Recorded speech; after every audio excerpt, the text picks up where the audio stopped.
and welcome. Today, the Living with Wildlife Illinois team is hosting a question and answer session about the wild turkey. I'm Laura Kamen. Hi, and I'm Kathy Andrews Wright. And today, Luke Garver with the Illinois Department of Natural Resources Division of Wildlife Resources is joining us. Luke, would you please give us some background information about yourself and tell us what your job title is? Sure. Hi, Kathy and Laura. I'm Luke Garver. I'm the Wild Turkey Project Manager with the Illinois Department of Natural Resources. My primary duty, if I just have to sum it all in a couple words, is conserving the wild turkey resource in Illinois. In that job, I help write hunting regulations, help set the hunting seasons, set quotas for hunting seasons.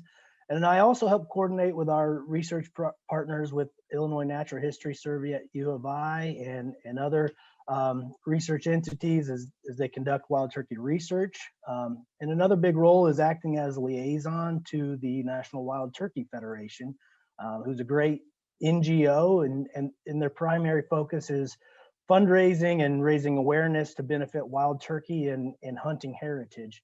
And then finally, I coordinate with other IDNR divisions as well as other agencies to kind of conserve and improve habitat for turkey and other woodland wildlife. Thanks, Luke. So, the wild turkey is considered one of the greatest conservation success stories in the nation and certainly within Illinois. Um, but for our viewers who maybe aren't aware of this story, could you kind of give them a recap of the history of the wild turkey and how we've kind of gone from decimated populations to today where we're able to hunt these birds? Sure.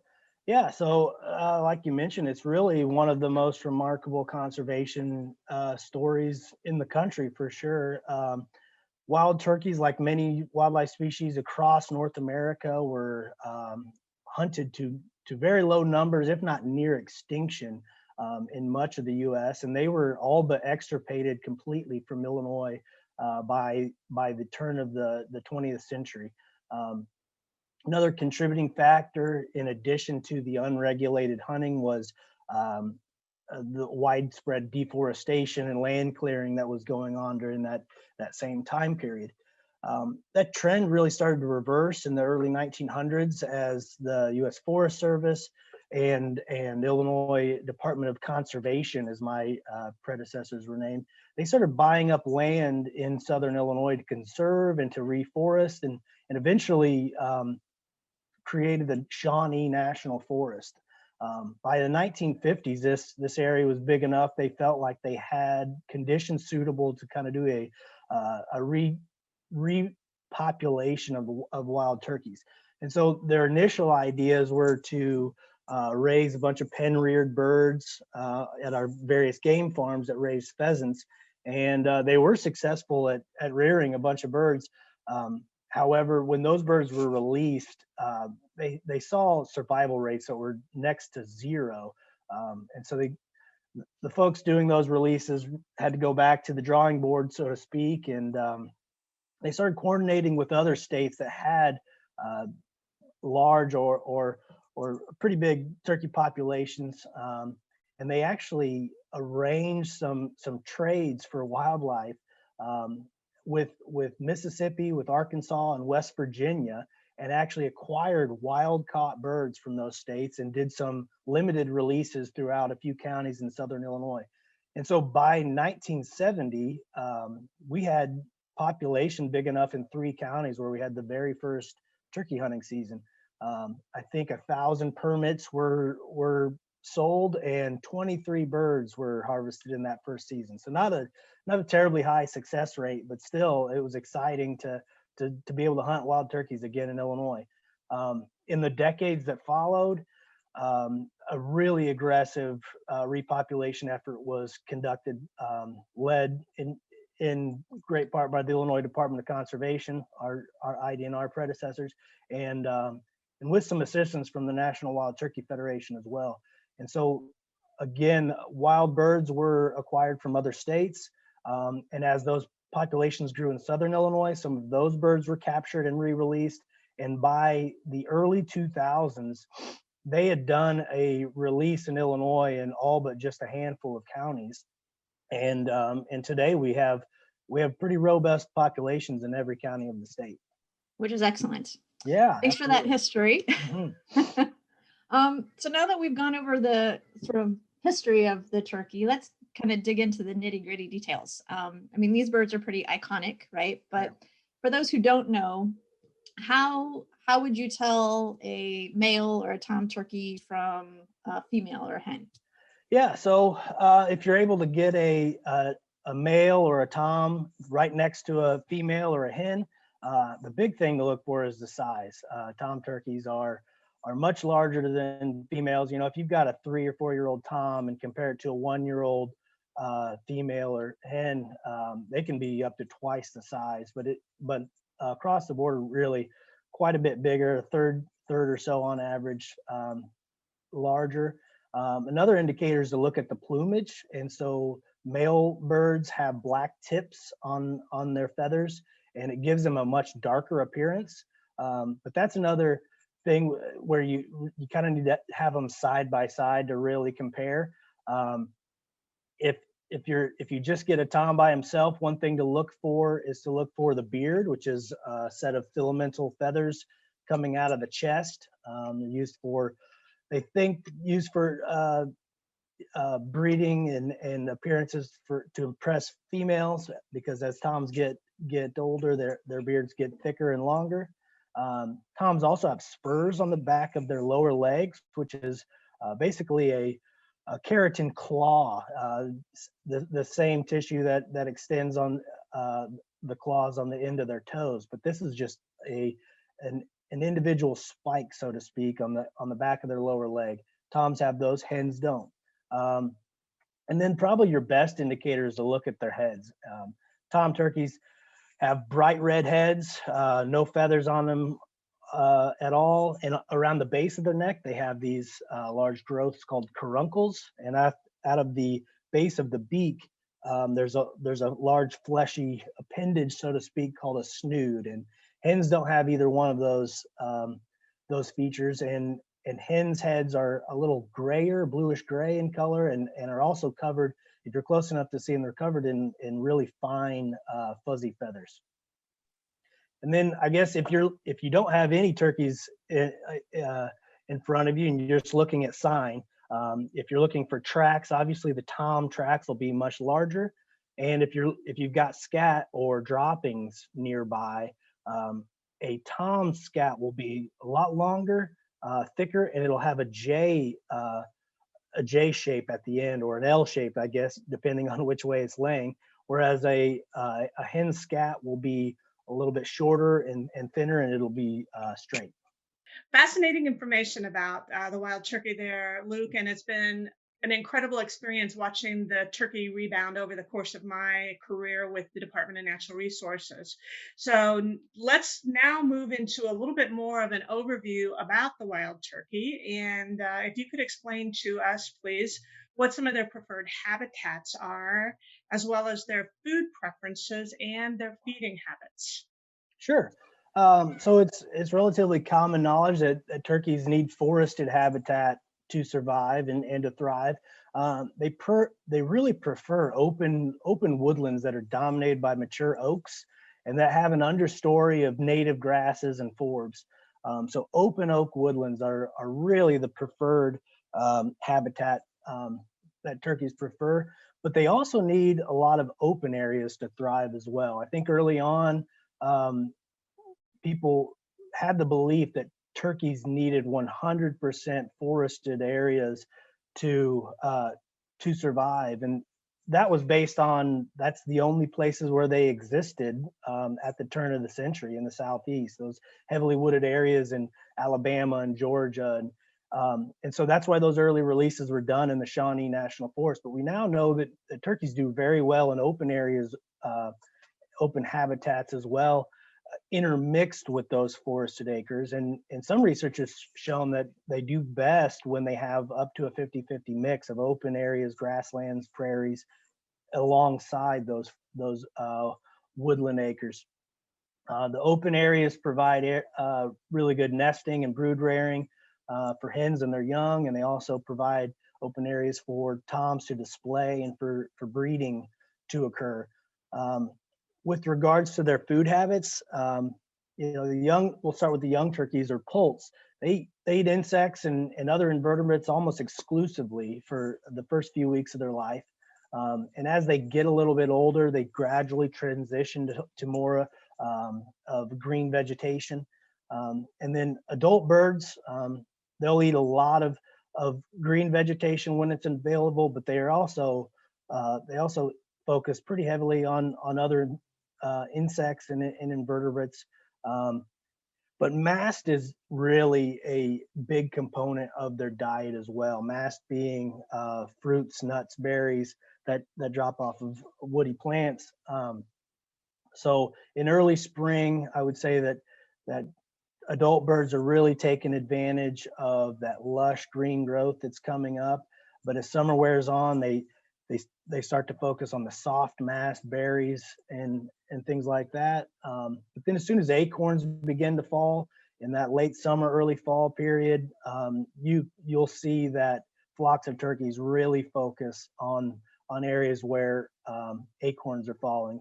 And that's a good tip for any fall turkey hunter is find currently falling or recently fallen acorns, and you'll certainly find turkey sign, and turkeys won't be too far off. As fall and winter arrive, turkeys tend to focus on waste grain and ag fields. They're pretty fortunate here in Illinois to have a lot of that in abundance. And in the dead of winter, they're really just doing whatever they can do to scratch out a living. So they're focusing on whatever waste grain they can find in cornfields and soybean fields. They're living off the remnants of mast, which has fallen, buds on woody trees or woody plants. I'm sorry, and you'll also find them trying to scratch out a living on some alfalfa that may remain, and it's also a time when you find them in and around urban settings, finding food with bird feeders and anything they can do to get by, so to speak. So it might not seem like it right now if we step out the door, but spring is just around the corner, and that means nesting and brooding season for the turkeys. What are maybe some things that people don't know about turkey family life? Yeah, so spring's a pretty exciting time for any turkey enthusiast, whether you're a hunter or not. And it really is the beginning of the breeding season for turkeys and a lot of other birds as well. And so the breeding season really commences as days get longer, and that triggers hormonal release in both male and female turkeys. And so warmer or colder temperatures can fluctuate the beginning of the breeding season to an extent, but it's mostly triggered by day length and the amount of daylight that these birds are seeing. So as breeding season fully commences, toms are gobbling throughout the landscape primarily to announce to females where they are and that they're eager to breed. But it's also kind of an announcement to other males on the landscape, that hey, I'm here. This is my area, so to speak, and I'm going to stay in my area. You stay in yours, kind of thing. Tom turkeys don't necessarily have a territory that they defend, but they will try to dominate an area, a particular area, for a period of time, as well as the hens that happen to be in that area. And so gobbling kind of announces to those other mature toms that this is my area and you should stay out. So those mature toms, they'll also be accompanied quite a bit by younger toms, those 2-year-old toms that'll hang around, as well as jakes, and they're just trying to tag along as the dominant toms. They will really take lead in the action, but those younger male birds will be there to pick up the scraps, so to speak, and they'll in a lot of cases be able to breed as well. If all goes well for a tom, he'll be able to find an open area where he will be able to splay for hens. Hens will decide if he's a suitable tom to breed with and maybe give him some attention. But it's it's important to note that turkeys are a polygamous species, which means they don't mate for life by any means. Just because a hen does breed with one tom doesn't mean she won't breed with multiple other toms.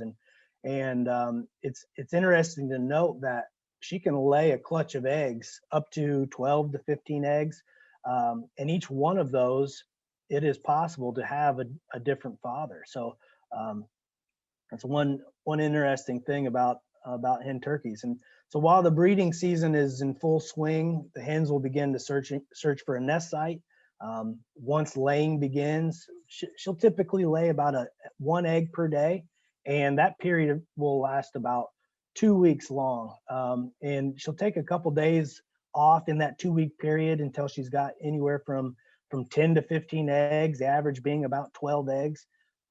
She'll sit on a nest for a brief period of time throughout that entire period. But once the entire clutch is laid, that's when she begins incubating around the clock. And she'll actually do that for 28 days on average, and only getting off the nest for brief breaks and to stretch her legs, so to speak.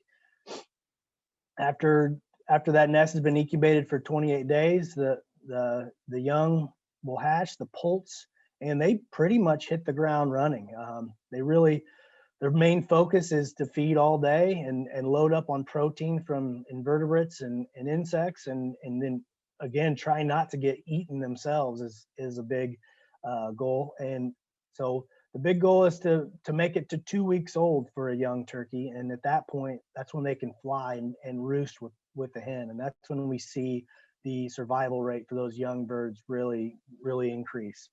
All of that is just around the corner. Spring is going to be here, and as we head outside, everybody's going to be anxious to get outside and experience the spring woods. We're all familiar with the turkey and that iconic gobble, but the turkey has a really wide vocabulary, and those calls, those sounds that they produce, have specific meanings. So can you tell us what some of those calls are so we can listen when we're out in the woods this spring? Yeah, sure. So we're all very familiar with the gobble, and I've already outlined, that's the tom's roar, so to speak. He's announcing himself to other mature toms in the area, as well as to the hens. This is where I'm at. I'm the king of the woods, so to speak. But there's a lot of other vocalizations that turkeys make, and if you're ever lucky to be really close to them, male or female, they basically never shut up.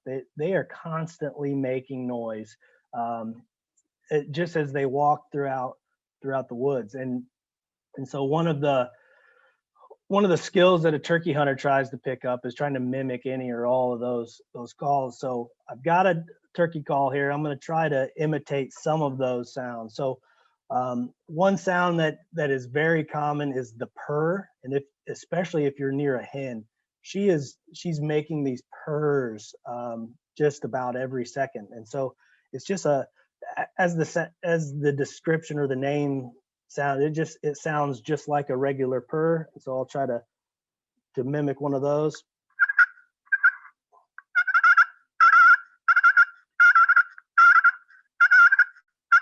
And so it's kind of, anybody who is a professional caller or competitive caller, please don't rag on my calling, but it's just a rolling, really soft call that turkeys are just making virtually at all times. If you're lucky to be really close to them, it's not very loud, and if you're far enough away, you'll never hear it.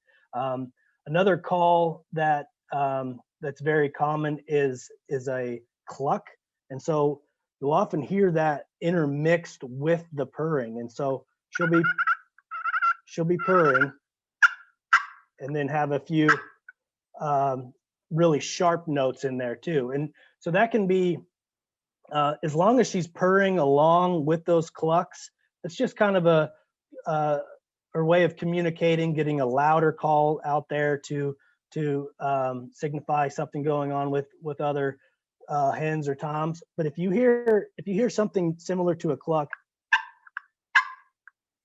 and it's just a single note without any other sound, that's kind of their version of a white-tailed deer's tail going up, or a doe deer blowing, that's their alarm call. So if you just hear that one sharp note and everything else is quiet, you know something's up. They're on to you or another predator on the landscape. That is the putt. And so some of the old time turkey hunters will tell you that the difference between a cluck and a putt is, a cluck is when a turkey's still coming at you. A putt is what you hear as they're going away. So you know something is up when you've heard a putt. Another very common call you hear, especially in the springtime from the hens, is the yelp. And so that's the hen's loudest call. And it can vary in cadence, in number of yelps, and it kind of just varies with their level of excitement. But they can make that call ring throughout the whole woods. And I guess it's essentially their version of a gobble. Maybe it's how they communicate from a long distance away. And you'll hear them yelp at other hens. You'll hear them yelp at toms, and it can, it's really how they get the attention of the other birds. Another call, I can't do it on this pot call, is called a key. So it's a really high pitched sound that hens will make, and they'll do that towards their poults, and then you'll hear echoed from their poults, and it kind of brings the group together. It's kind of like how the hen rallies the troops, so to speak. And so as the name the name basically describes the call. It's a high pitched key, except it's really high pitched. And that's how the mother gets all the kids together, I guess you could say. Another call you'll commonly hear if you're out in the turkey woods before dawn, you'll hear turkeys start to make a lot of noises in the trees, and there'll be a lot of various putts and clucks and yelps, but they're really soft, and the volume gets louder and louder as the sun rises.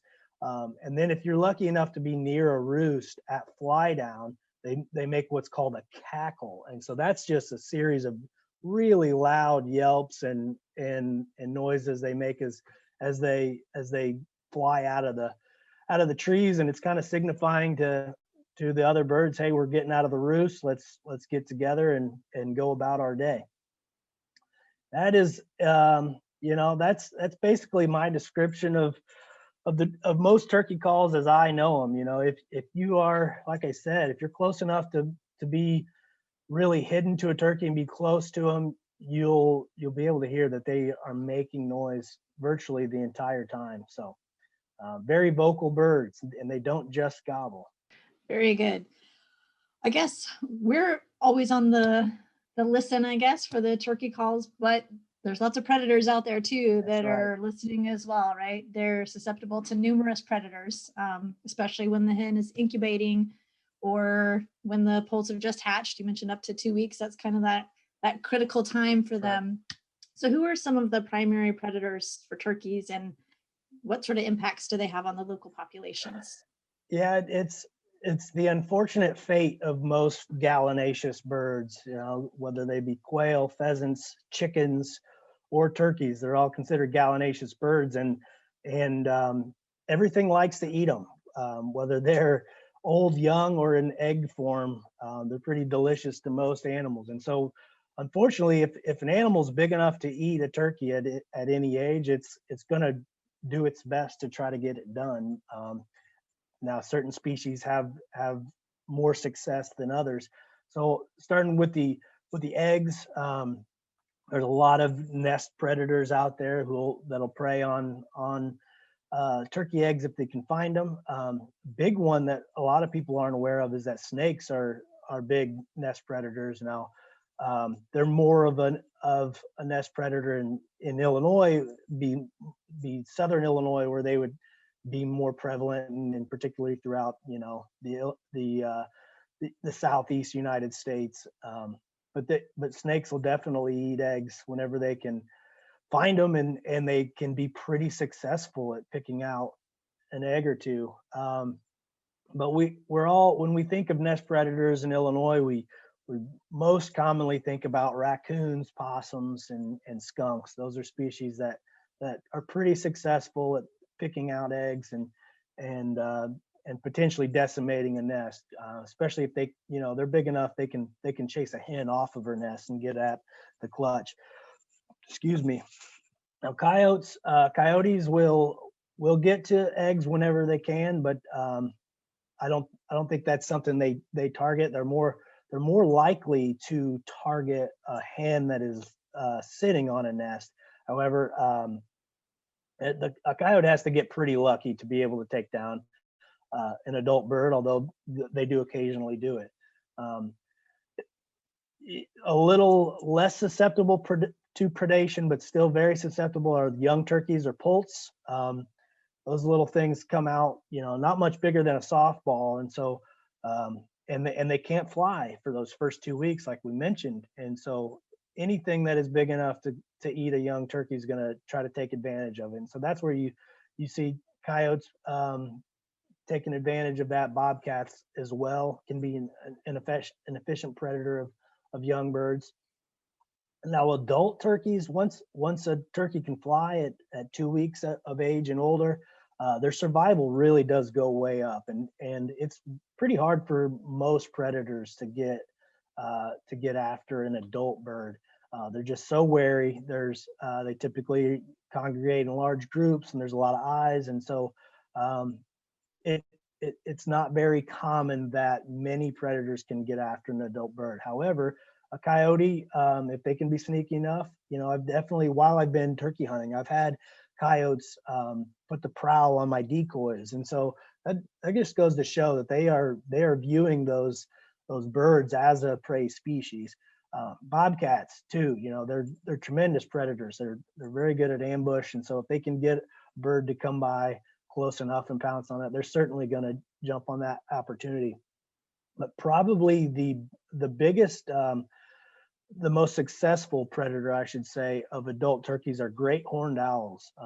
A lot of research has shown that they can be very effective, and they'll take turkeys out of the roost, and they'll take them out of the ground, and basically those owls come out of nowhere and hit them as hard as they can and pin them down and start going to town. And a lot of people don't realize that they like to lay blame on coyotes and bobcats as eating a lot of adult birds, and they will when the opportunity strikes, but it's great horned owls that are the most efficient predator of an adult turkey.